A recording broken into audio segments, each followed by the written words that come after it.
the father of the space age. That's what they call him. You know what he said?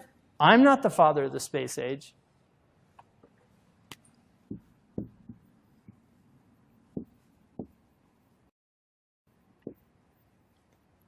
That's the real father of the space age. Okay, now this guy, who was at Cal Poly Tech, right? This guy, Jack Parsons, was openly a devil worshiper. He developed the fuel that enabled us to penetrate the stratosphere. Satellites could not have come about without this guy. In his diary that he himself wrote, he had a dream. This is 1948. He had a dream where he saw somebody that he calls Belial Dajjal. And he tells him, you are helping me. Okay, I'm not making this up. You think I'm making this up? Wallahi, I'm not making this up. You go look it up yourself. Okay, so where's all this stuff coming from? Seriously, where's it all coming from? We're in the age of the Dajjal, you know. It's just Allahu Alam, when and where and what. But this is it, people. As far as I'm concerned, it's end game. Huh? That's why Allahu Akbar, water and prayer and Qibla, can't take that away from us. So just keep doing, you know. I mean, Khabbab wanted to, you know, he wanted to ask for death, you know. And he was with the Prophet ﷺ.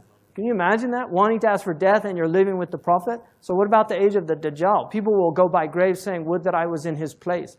Laytani makanahu. So we need to prepare as much as we can. You know, but the technology, if you study where all this technology comes from, okay,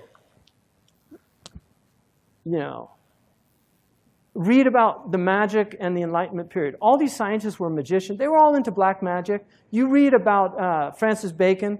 I just read a biography of Francis Bacon called Knowledge is Power, Magic and the Creation of Modern Science. Francis Bacon was reading all these magical books. 2001: A Space Odyssey. What's his name? No, the guy that wrote it. Arthur C. Clarke. Arthur C. Clarke, great technologist. He actually has most of the patents that enabled the satellites, right?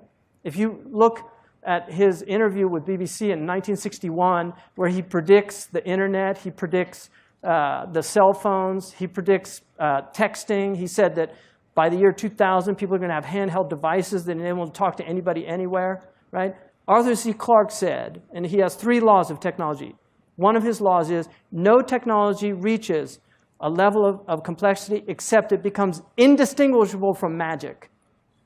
So, you know, I don't know. I'm not a big fan. I'm not a Luddite, right? I'm using a microphone right now.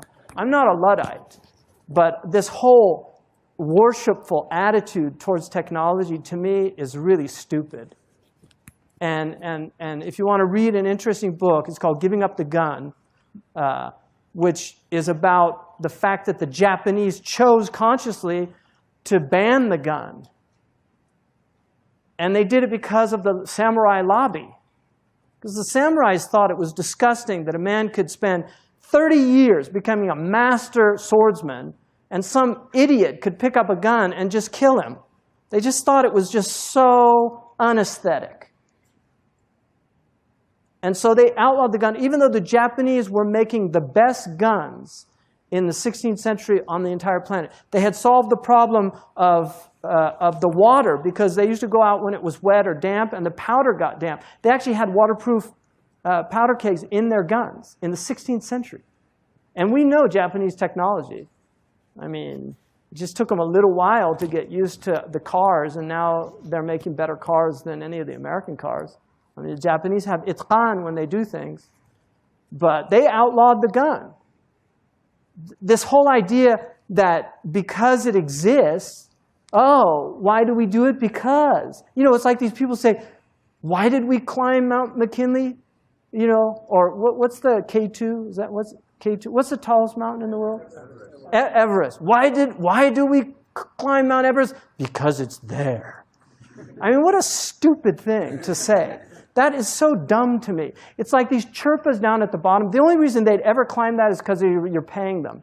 They've been at the bottom of that mountain for centuries. They never thought about climbing. It's like, I'm not going up there. You know, and what do they get up there? You know, they get up there and they can't breathe. First indication you're probably not supposed to be there. But they literally get blown off the mountain by wind. You know how many people have died? That British lady who left her kids in England to go climb Mount Everest. She got blown off. She orphaned her children. SubhanAllah. Well, because, oh, we should do it just because we can. Just do it. These are demonic slogans of this age. Just do it. You know, no limits. I mean, who made that one up? No limits? What do you mean? All you are is limits. You're limited in your space. You're limited in the decibels that you can produce.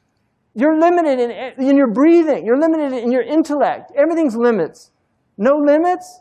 What are you talking about? Stupid people. Seriously, just mad people.